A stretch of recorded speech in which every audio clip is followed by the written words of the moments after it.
वळूयात पुढच्या बातमीकडे. सर्वसामान्यांच्या खिशाला कात्री लागलेली आहे. घरगुती वापराचं सिलेंडर 50 रुपयांनी महागलंय. आजपासून दरवाढ लागू झालेली आहे. स्वयंपाकघराच्या गॅस सिलेंडरच्या दरामध्ये 50 रुपयांनी वाढ करण्यात आल्याचं केंद्रीय पेट्रोलियम मंत्री हरदीप सिंग पुरी यांनी जाहीर केलं. स्वयंपाकाच्या गॅस सिलेंडरचं वितरण करणाऱ्या कंपन्यांनी दरवाढ केल्याचं कारण त्यांनी सांगितलंय. यामुळे 14.2 किलोच्या एलपीजी सिलेंडरसाठी आता सामान्य ग्राहकांना 853 रुपये मोजावे लागणार आहेत. आणि या सगळ्या संदर्भात सविस्तर माहिती जाणून घेऊया. शुभम उमाळे आपले प्रतिनिधी जोडले गेलेले आहेत. शुभम, घरगुती वापराच्या गॅस सिलेंडरमध्ये 50 रुपयांची वाढ झालेली आहे. सविस्तर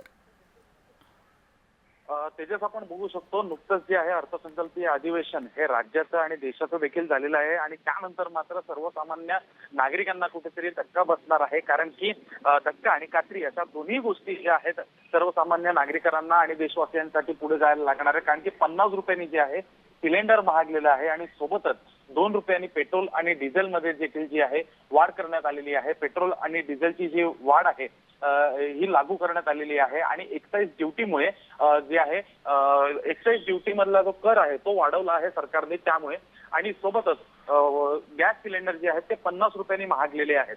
त्यामुळे कुठेतरी सर्वसामान्य नागरिकांच्या आता खिशाला कात्री लागणार आहे आणि सोबत संतापजनक प्रतिक्रिया ज्या आहेत त्या देखील समोर येऊ लागलेल्या आहेत. तेजस, अगदी शुभम, सोबतच राहा. अजून एका बातमीची आपल्याकडून सविस्तर तपशील घ्यायची आहे.